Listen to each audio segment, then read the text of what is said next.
The book of Job is a self-contained fable, a very important fable.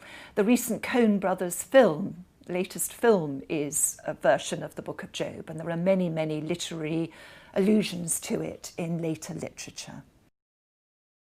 The book of Job is a kind of fantastic folk tale. It's not clear that you have to believe that any of these events happen. First of all, the book of Job is set up like a Shakespearean play. It's set up, really like a stage play. You have like acts and scenes. It's almost like a movie. The first scene you have is that Job is introduced. In Hebrew, he's called Hiob. And he lives in the land of Uz, not Oz. And Hiob is presented as a righteous, a pious man, and he is extremely rich. He has 3 daughters, 7 sons. He has more cattle than all of New Zealand. So he is this really rich, good guy. We don't honestly know whether he's a real character or a fictitious character, but that's unimportant. After he's introduced, the camera pans into heaven and you see God sitting in heaven. Where Satan comes to God and says, you know, Job's such a righteous fellow, but that's understandable because you prospered him so much. If you were to take away his prosperity, he'd curse you to your face. So he challenges God, and God accepts the challenge and then gives permission to Satan to basically take all that stuff away. Job suffers a series of great misfortunes. First, all his flocks and his servants and his sons and daughters get killed. So he loses all his stuff within like 3 sentences. The ordeals come in 2 groups. The first is the loss of his flocks and his children. The second is the loss of his health, and he's covered from head to toe with sores. It actually says in Job 7 that he had worms in his skin, right? So that maggots maybe, or worms or skin worms were eating at the boils. And it says he was sitting in the dust, in the ashes, and he was scratching himself with a potsherd, right? Because I guess his boils were just itching. At this point, his wife says, "Curse God and die." But Job refuses to renounce his integrity, his piety.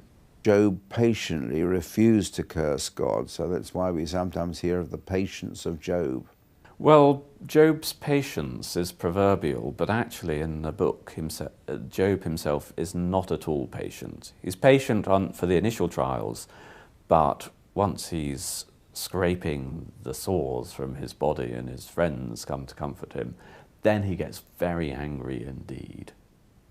That's what's magnificent about Job, his anger. Well, Job's response to his fortune is rather grand in a way.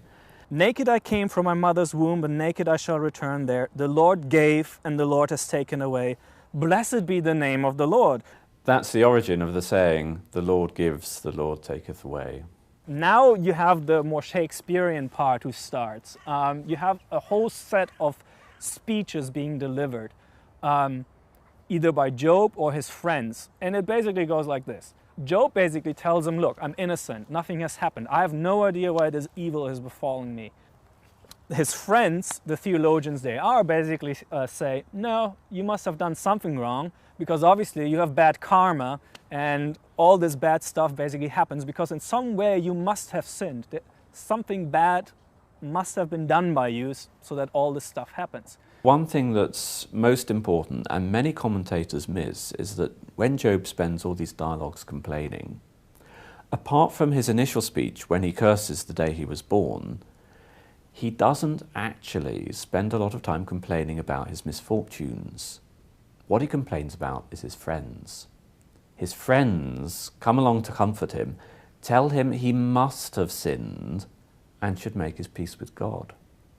So Job refuses to do that, and his greatest ordeal is that he's lost his face, his honor, his integrity before his friends. No one will comfort him. But at some point, Job starts to complain against God and basically demand or question for God to appear, to basically tell him what's wrong, what's going on. And that is, I find that always very meaningful, because that is what people do when they suffer. They question, where is God? What's going on? Can he just show up? Can he not explain? And at the end of the book, he actually does. So God, at the end of the book, shows up in a storm. Right? There's a storm, and then God, in a sense, starts speaking to Job. God speaks to him out of the whirlwind. And instead of answering all Job's questions, God puts Job to the test. He says, why do you ask me questions? Who are you to ask questions? Can you count the stars? Do you know how to do this? Can you be a judge? Do you know how to do righteous judgments? So he's basically asking Job, well, you're complaining, but can you actually do the job that I'm doing? Are you actually capable? Well, in a sense, it ends up like Bruce Almighty. In the movie Bruce Almighty, you have Morgan Freeman, who plays God, and then you have Jim Carrey, who plays Bruce, right? And in the end, after Bruce has gotten all his divine skills and can change all these things and had a lot of fun with it, he then realizes at some point this is actually really difficult to manage the world and manage the universe. And that's basically Morgan Freeman then, as God, says, well, it's not that easy, is it? And that's sort of how the book of Job ends, in which God shows up and just tells him, look, this is what it means to be God, and in fact, you're not, I'm God. At the end of the story, God intervenes, says that Job has spoken of him what is right, whereas the friends haven't, and they have to make sacrifices for forgiveness.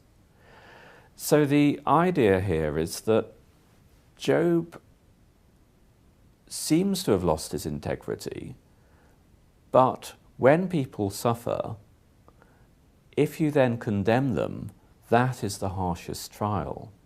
And when God comes in to vindicate Job, then all the people that Job has helped in his life gather round and give him some money or a gold ring or something like that. And he ends up twice as wealthy as ever before. Some people are a little bit cynical about that and say, well, after you've lost everything, it's a bit too late to restore everything. But others say, well, it's to show in the story that God in the end was simply testing him. And as I've said, the answer to the test is that Job showed remarkable patience through it all, the patience of Job. It's a very happy ending, and there's something very distinctive about the ending. Job gets back as many children as he's had before, 7 sons and 3 daughters, and he also gives his daughters an inheritance alongside the sons, as though that's something remarkably distinctive for that time. Perhaps because he was so amazingly wealthy that his sons wouldn't lose anything by giving the daughters an inheritance.